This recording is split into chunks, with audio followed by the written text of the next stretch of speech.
Welcome into the Inside Indiana Show. I'm Editor-in-Chief Ken Bikoff, along with publisher Ed Magoni. And Ed, the Hoosiers kicked off the 2011-12 basketball season with Hoosier Hysteria at Assembly Hall last Saturday. It was an event certainly that was put together by Indiana to impress the recruits, but it also was a fun show for the fans as well. I personally think it was one of Indiana's best productions in years in the event. Victor Oladipo opened with some singing. You had some backup dancers working. You had a three-point contest. Dunk contest, a short scrimmage, which we'll get to in a second, but your thoughts on the whole event and just the way that it all went down. I think it like you said, it went pretty smoothly, Ken. I think that there was a little bit of a hiccup there at the beginning when the women's program, their video didn't work out, but beyond that, they had it, lighted. They had a professional lighting company come in and try to add a little bit of atmosphere. The fans certainly turned out en masse. I mean, that was the most fans I've seen there in probably 8 to 10 years. And it's a great atmosphere. And it was really rocking. I mean, the fans really got into it. They gave Coach Crean a huge round of applause in front of the recruits, which is certainly a good thing. Jordan Hall's got a huge round of applause. The seniors got a nice hand. Gary Harris, he was chanted his name several times. Obviously, he was a big part of it, being moved to Saturday and all. But I think maybe it drug on a little bit too long toward the end because they had the basket malfunction after the dunk contest and all that stuff. But other than that, I thought it was very well done, very nicely produced. I think it moved along well at a decent pace. And like you said, there was lots of celebrities there with DJ White and Eric Gordon and T. John Job, obviously, big deal. But it was a fun event for the fans. It was free, fun, and it was a great opening to the season. Now, the basket malfunction that Ed's talking about is during the dunk contest. A Will Sheehy dunk broke the rim on the north side of Assembly Hall, and there was a little delay while maintenance came out and tried to fix that. But, Calbert Cheney, Director of Basketball Operations, he got a huge ovation. Bill Raftery was there and said this could be the start of something beautiful. And certainly it remains to be seen exactly how the season's going to play out. But in watching the event, certainly they are something for fun. But in watching the three-point contest, especially, what do you think that we learned about maybe where the Hoosiers are developing in terms of their long-range shooting? Well, I think it's going to be significantly better. I mean, last season it was basically Jordan Halls and everyone else. And this year they seem to have, Will Sheehy seems to have worked out on his jumper in the offseason. Victor Oladipo spent a lot of time in the gym working on his jump shot. Austin Etherington brings another guy who can shoot to the table. Matt Roth actually put the ball on the floor during the scrimmage and shocked everyone, and then backed it back out and hit a 3 too. So, I mean, just him being able to add that extra little dribble drive to his game is going to clear him some space to get off his shot. But Jordan Halls continues to just impress with his three-point range. I mean, he was incredible during the three-point shootout. I know Austin Etherington ended up winning it with a 10-point shot, I think, there from half court. But even Derek Elston shot well. He was in the finals. Cody Zeller, won his shootout with Victor Oladipo. So, I mean, you have big guys who can shoot. You have guards who can shoot. You have small forwards who can shoot.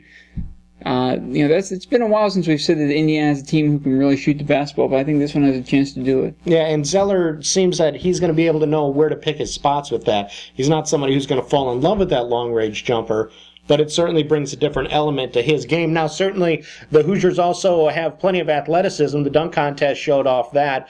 Cody Zeller took part in that. And you had Will Sheehy and Victor Oladipo in the finals of that. Will Sheehy won it. But that duo of Sheehy and Oladipo, Ed, they're two guys that have bulked up physically, that seem to be playing with a little bit more aggression, a little bit more of an edge, and a lot more confidence than they had at the same time last year. Well, I think when they came in as freshmen, they were just kind of seen as like the athletic, two athletic kids. Actually, no one knew really what to expect from Will Sheehy, I don't think. I think we all knew he was athletic, but we didn't know if he was going to be able to do anything with his athleticism as a freshman. And certainly he has improved dramatically, I think, in my opinion. I saw him play at the Pro-Am in Indianapolis this summer. He impressed me there. He impressed me again last at Hoosier Hysteria during the scrimmage, the dunk contest. And I think he's not just he's just not athletic anymore. He's refined his game to the point where he can shoot it now. Victor Oladipo has been added a shooting aspect to his game that wasn't. I mean, he took some 3-point shots last season, but they weren't. It wasn't a very high percentage shot for him.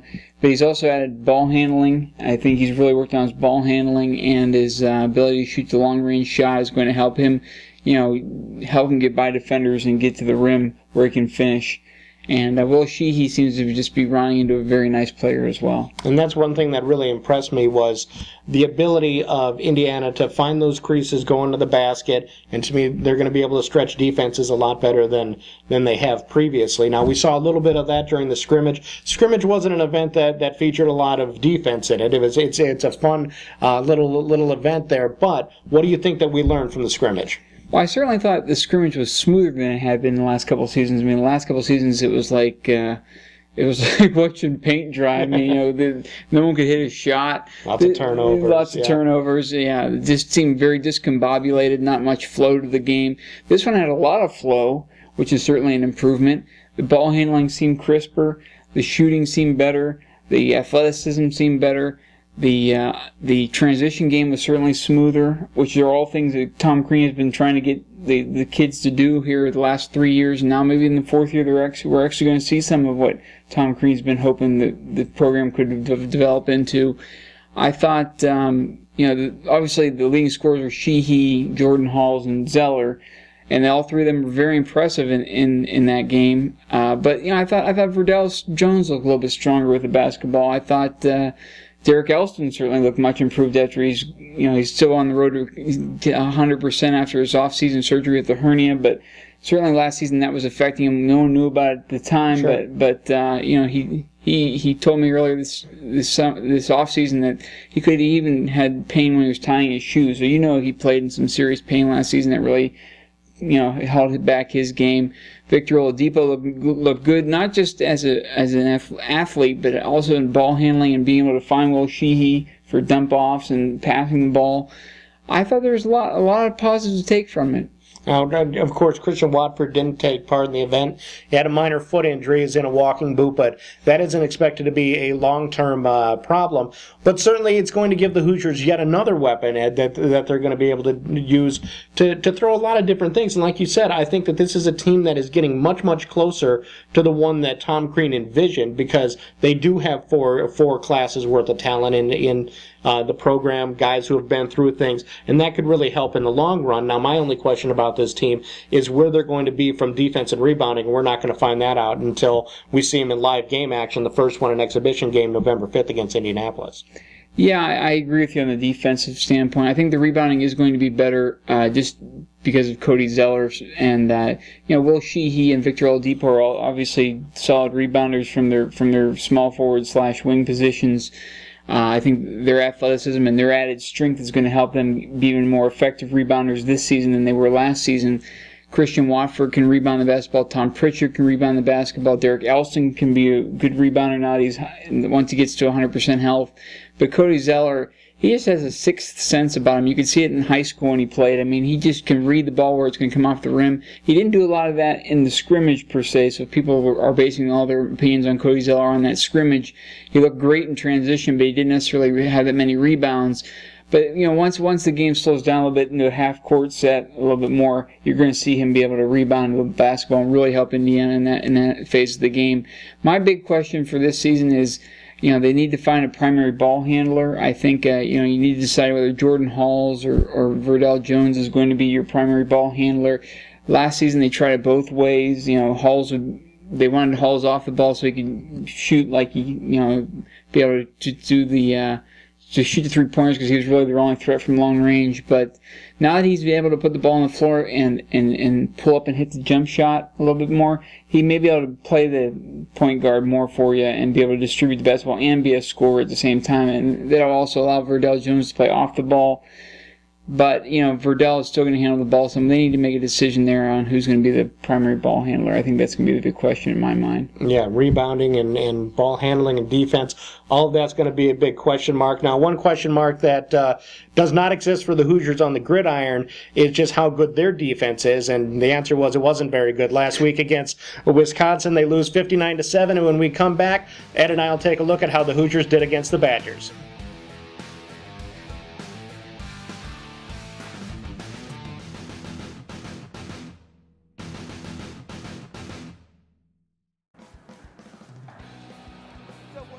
How's it going?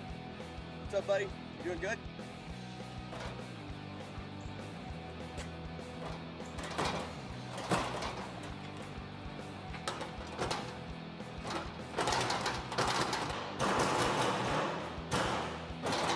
Come on, let me in! Want to get inside Indiana? Call 800-282-GO-IU today to get the best in-depth coverage you'll find anywhere on the Indiana Hoosiers.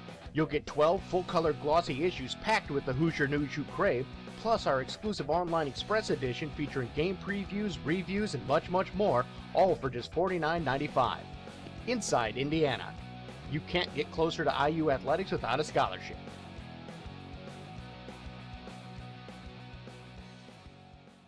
Somebody in there! Let me in! Please.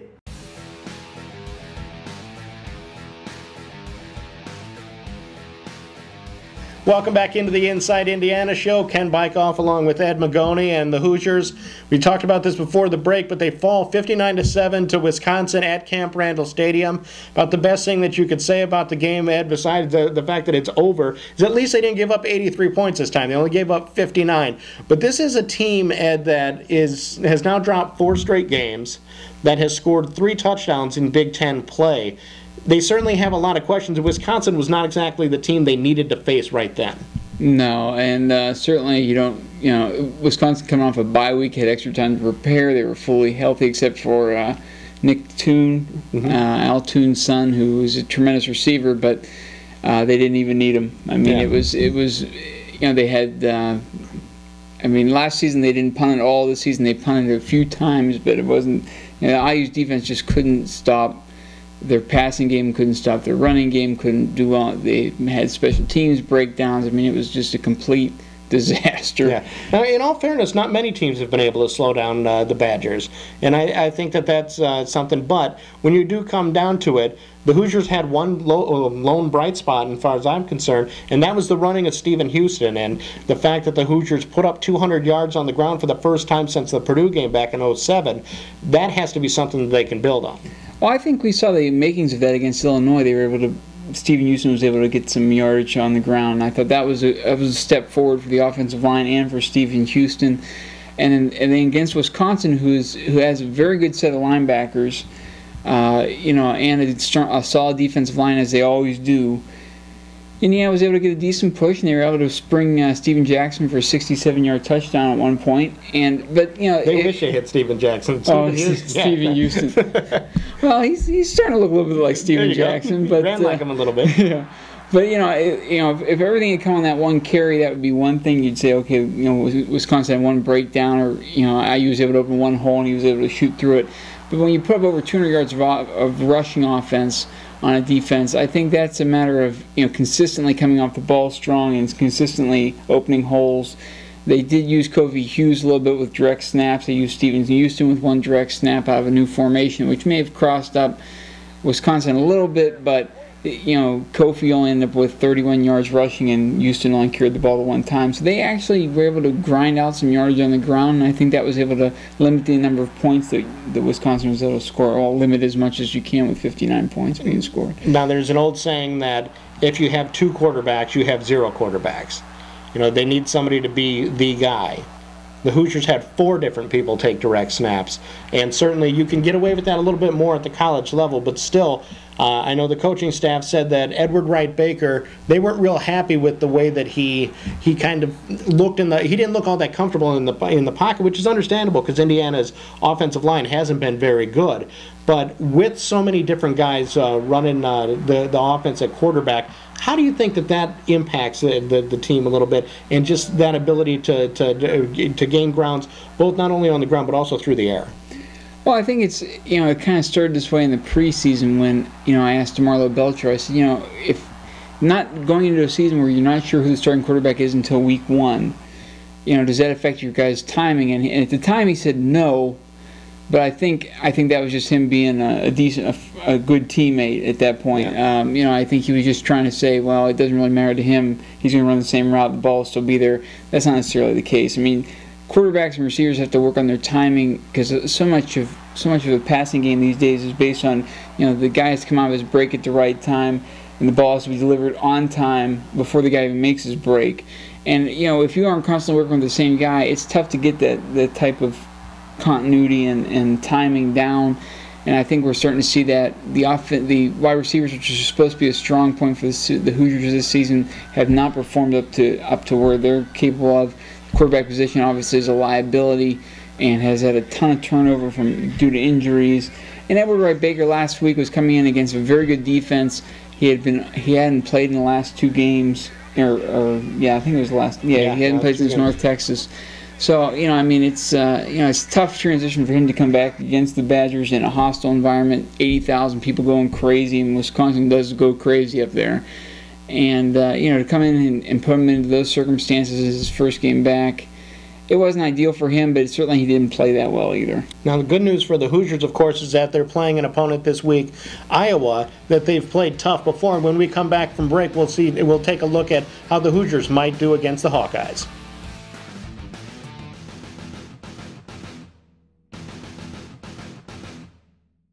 It's a new year.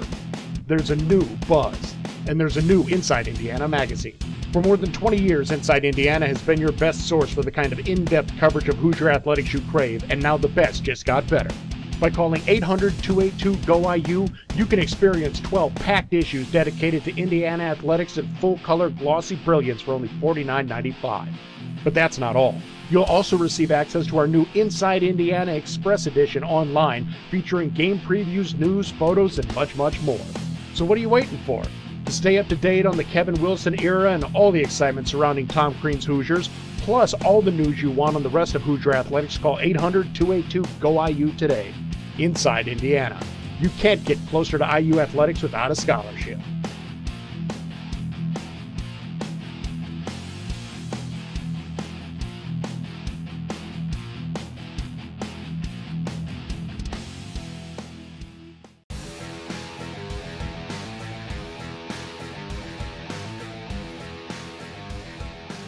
Welcome back into the Inside Indiana show. Now, Ed, the Hoosiers have Iowa this week. It's a team that they've played tough. The Hawkeyes are only 3-2 in the last 5 games in this series, and it should be mentioned, Ed, that the last 2 times these teams have met, they've been tight games. Last year, DeMarlo Belcher dropped a pass in the end zone that could have won the game. It was an 18-13 loss for the Hoosiers. The year before, on Wisconsin, Iowa wins 41-24, but Indiana had a lead going into the 4th quarter of that game in Iowa City. They won in Iowa City in 2007. So this is a game certainly that especially some of the older players might feel a little bit more comfortable with because they've had success against Iowa in the past. Yeah, certainly it's tough to recover from the 83-20 whooping that Wisconsin put on last year, and to go up there and go into the same exact environment you lost by that score last season and expect to have a different result, especially with Wisconsin playing even better than they were last season right now. But the Iowa game, this is a game they should believe that they have a chance in. I mean, they should have a better mindset for this game. We were just talking about mindset. I think this is one where the Hoosier seniors should feel pretty comfortable playing against Iowa. I mean, there was no reason to believe they could win last week, even though you expect them to have a reason to believe that they can win every week. But, Iowa is a game that they should believe that they can win and play well at Iowa City because they've had some success up there. But, certainly, neither one of these teams has been ultra impressive this season. Iowa has a few more wins on their schedule right now, but certainly nothing that impressive. They both played Penn State about the same. I think Indiana's got, they have to go in there and believe that they can win this game, and maybe they can pull out an upset. Now, the challenge for the Hoosiers, of course, this week will be to slow down Marcus Coker, running back who's been very productive for Iowa. Quarterback James Vandenberg's thrown for almost 1,500 yards, 12 touchdowns. What is going to be the key to slowing down Iowa's offense? An offense that put 40-plus on Northwestern last week. Well, like you said, all sorts of the running game, because once they get the running game going, then I think their passing game kind of kicks in off the running game. But Coach Wilson compared this team to Penn State, and if that's the case, then Indiana should be able to hang with them because, quite frankly, Penn State's offense isn't all that impressive. I don't know if he was comparing them from the defensive standpoint to Penn State, but I don't think that's possible because this team gives up a lot more yardage than Penn State did. But, certainly, it's just like Penn State. You have to stop the running game first, just like Wisconsin, you have to stop the running game first. If you can't stop the running game, then you're going to have problems regardless. And Indiana's had trouble stopping the running game, so that's been one of their big problems. But obviously, Vandenberg is a better passer than either of the quarterbacks Penn State throws out there. So it's surprising to me that Penn State was able to beat them. But at the same time, the game was in Happy Valley for that one. This one's in Iowa City. But I think you have to stop the running game first. To get back to the question you asked me, you have to stop the running game first, and then if you can slow down Coker, then I think you put more pressure on Vandenberg, and then maybe force some errors, mistakes, and then maybe you have a shot. Well, at the very least, this is going to be a real intriguing matchup. And when we get back, Ed and I will break down who we think is going to come out victorious.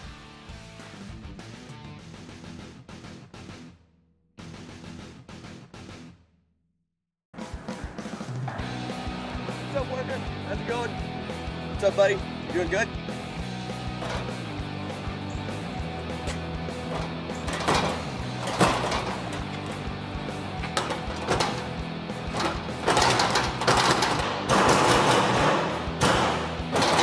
Come on, let me in! Want to get inside Indiana? Call 800-282-GO-IU today to get the best in-depth coverage you'll find anywhere on the Indiana Hoosiers. You'll get 12 full-color glossy issues packed with the Hoosier news you crave, plus our exclusive online express edition featuring game previews, reviews, and much more, all for just $49.95. Inside Indiana. You can't get closer to IU athletics without a scholarship.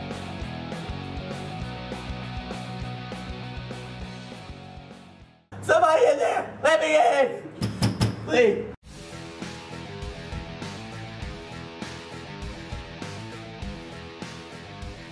Welcome back into the Inside Indiana show. Ed, we only have a couple of minutes left, but what do you think is going to be the outcome of Indiana's battle with Iowa at Kinnick Stadium?